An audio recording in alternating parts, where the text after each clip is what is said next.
आदमी का कल्याण मंदिर में घंटा बजाने से नहीं होगा। मनुष्य का कल्याण शिक्षा से होगा।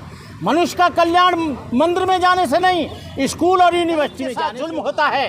एक भी इस पार्लियामेंट में बैठे हैं, एक भी नहीं बोलता है। क्यों? कि वो पार्टी के गुलाम हैं, उसके एजेंडा के गुलाम हैं। उनका अपना कोई भी मानसिक सोच नहीं है, उनकी अपनी कोई। उन्होंने झूठा प्रचार करके अपनी गोदी में सब लोगों को ले लिया। जब मंदिर बने तो सब हिंदू, मस्जिद टूटे तो सब हिंदू, जब इनके अधिकारों की बात आए तो ये नाई धोबी धानो कहा लोहार तेली तमोली पाची खाची उनका है, उनके बाप का है, वो तुम्हारी बात देगा नहीं। कार्यपालिका उनकी है, सब आरएसएस के लोग बिठा दिए हैं। विधायिका उनकी है, सब उसमें आरएसएस के लोग बैठे हैं। न्यायपालिका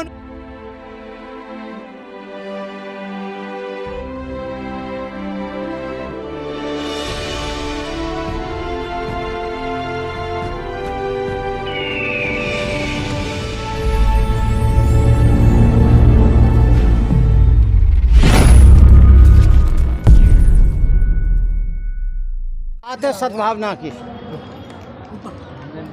बहुत से लोग, ये हमारा भारत देश धर्मनिरपेक्ष देश है, यहाँ पर तमाम धर्मों के लोग रहते हैं। लेकिन यहाँ पर कबीर आए, बुद्ध आए, महावीर स्वामी जैन आए, यहाँ पर मुस्लिम रहते हैं, सिख रहते हैं, पारसी रहते हैं, और सभी लोग सद्भावना की बात करते हैं। लेकिन 31 अक्टूबर 1984 को आपने सद्भावना देख ली होगी।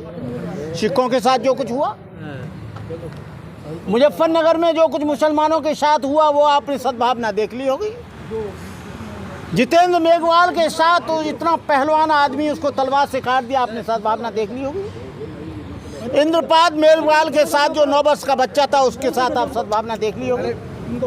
मनीषा वाल्मीकि के साथ बलात्कार किया, उसके मिलने नहीं दिया, रात में ही जला दिया, आपने सद्भावना देख ली होगी। और सद्भावना की पूरी गारंटी, भ्रातृत्व भाव की गारंटी, धर्मनिरपेक्षता की गारंटी, हर एक आदमी अपने तरीके से अपनी अपनी पूजा, अपनी अपनी इबादत कर सकता है। लेकिन यहाँ पर लोग नहीं करने देते हैं। भारत जो है धर्मनिरपेक्ष देश है, लेकिन यहाँ पर क्या होता है कि एक ही धर्म के ज़्यादा उसको बढ़ावा दिया जाता है, एक ही धर्म के लोगों को आगे बढ़ाया जाता है, एक ही धर्म के लोगों को उनको पूजा पाठ करने की इजाज़त होती है। जब से देश स्वतंत्र हुआ तब से यहाँ पर बहुत से अध्यादेश, बहुत से बिल आए, तमाम बिल आए, लेकिन भारत सरकार एक बिल नहीं ला सकी कि यहाँ पर जातिवाद, ऊंच नीच, छुआछूत, वर्ण व्यवस्था, जाति भेद खत्म होना चाहिए। आज आदमी को यहाँ जाति से पहचाना जाता है, आदमी के कर्म से नहीं।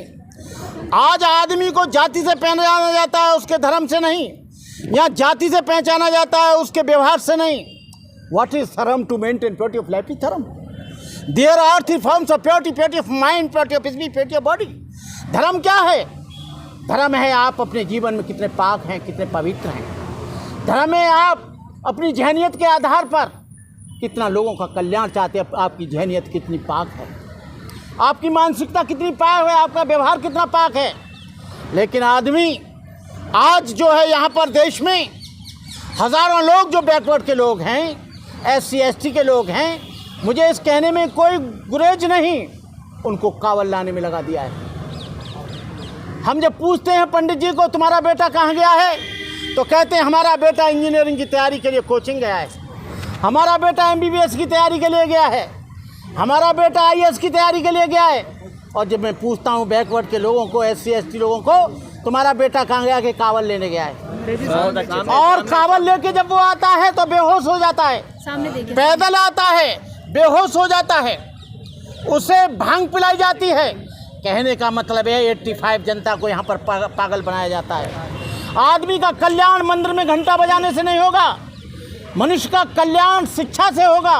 मनुष्य का कल्याण मंदिर में जाने से नहीं, स्कूल और यूनिवर्सिटी में जाने से होगा। मंदिर में जाने से आदमी बेकारी बनेगा, और कावल लाने से आदमी नशेड़ी बनेगा, और अंधविश्वास होगा, वो कहीं भी लुढ़क जाएगा। कहने का मतलब ये है कि आज ये देश जो गुलाम है, उसका मेन कारण ये भी है कि यहाँ पर अंधविश्वास, पाखंड, आडंबर ढोंग है। वहाँ पर कावल लाता है, लेकिन अपने बाप की सेवा नहीं करता है। बनते जी, आज सद्भावना की जरूरत क्यों पड़ गई है? सद्भावना की जरूरत तो आज से नहीं है, जब से बुद्ध थे 2500 वर्ष पहले, कबीर थे 600 वर्ष पहले, गुरु नानक थे 600 वर्ष पहले, तब से भी सद्भावना की जरूरत थी। लेकिन आज सद्भावना के पैर डगमगा गए हैं। सद्भावना केवल विचारों में रह गई है, व्यवहार में नहीं रही है। सद्भावना मंचों तक रह गई है, व्यवहार में नहीं है। सद्भावना केवल सम्मेलन और यात्रा में रह गई है। सुनील दत्त ने भी निकाली थी सद्भावना यात्रा, लेकिन उसका प्रतिफल क्या हुआ? क्या देश में सद्भावना आई? हिंदू मुसलमान से लड़ रहा है, मुसलमान से कोई और लड़ रहा है, ब्राह्मण से क्षत्रिय लड़ रहा है, क्षत्रिय से शूद्र लड़ रहा है, शूद्र से नाई लड़ रहा है, नाई से धोबी लड़ रहा है, धोबी से धानुक लड़ रहा है, धानुक से कहार लड़ रहा है, कहार से लोहार लड़ रहा है, लोहार से जाट लड़ रहा है, जाट से यादव लड़ रहा है। ये कौन सी सद्भावना है? जब तक यहाँ पर जातिवाद रहेगा, मेरा अपना मानना है, चाहे कोई भी महापुरुष आ जाए, तब तक यहाँ सद्भावना आ नहीं सकती। सबसे पहले जो सद्भावना है, दुर्भावना जो बसी है वो जातिवाद में बसी है, दुर्भावना जो बसी है वो वर्ण व्यवस्था में बसी है, दुर्भावना जो बसी है वो आदमी का एक दूसरे की ऊंची नीची बसी है। देखिए भंते जी, राजनीति का जातिकरण होता चला जा रहा है, देखते हैं आप। राजनीति का जातिकरण ये अब से नहीं है, तब से देश स्वतंत्र हुआ तब से है। लेकिन वो लोग क्या करते हैं, 4 मुसलमान पकड़ लो, 4 दलित पकड़ लो, 4 जाटा पकड़ लो, 4 यादव पकड़ लो, 4 ठाकुर पकड़ लो, और उनको वहाँ पर मैं देखता हूँ कि यहाँ पर कई मुसलमान बीजेपी में हैं, लेकिन जब मुसलमान पर जुल्म होता है तो एक मुसलमान नहीं बोलता है। यहाँ पर 130 लोग दलित लोग हैं जो रिजर्व सीट से आते हैं। जब दलित के साथ जुल्म होता है, एक भी उस पार्लियामेंट में बैठे हैं, एक भी नहीं बोलता है। क्यों? कि वो पार्टी के गुलाम हैं, उसके एजेंडा के गुलाम हैं। उनका अपना कोई भी मानसिक सोच नहीं है, उनकी अपनी कोई मानसिक मदरसों की जांच हो रही है और कहा जा रहा है कि इसमें आतंक की शिक्षा दी जाती है। यार मैंने बहुत सारे ऑलरेडी। अच्छा, उसमें आतंक की शिक्षा दी जाती है, और जो सरस्वती मंदिर खुले हैं उसमें क्या भाईचारे की शिक्षा दी जाती है? आरएसएस की जो शाखा सुबह लगती है उसमें क्या भाईचारे की शिक्षा दी जाती है? ये देश स्वतंत्र हुआ तो केवल मदरसाओं की वजह से हुआ।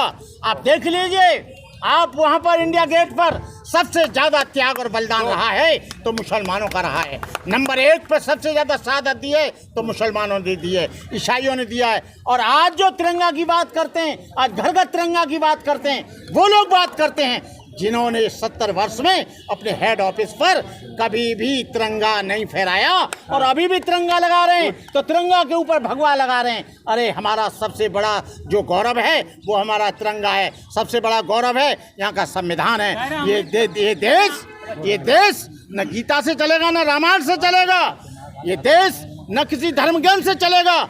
यदि ये देश चलेगा तो केवल संविधान से चलेगा।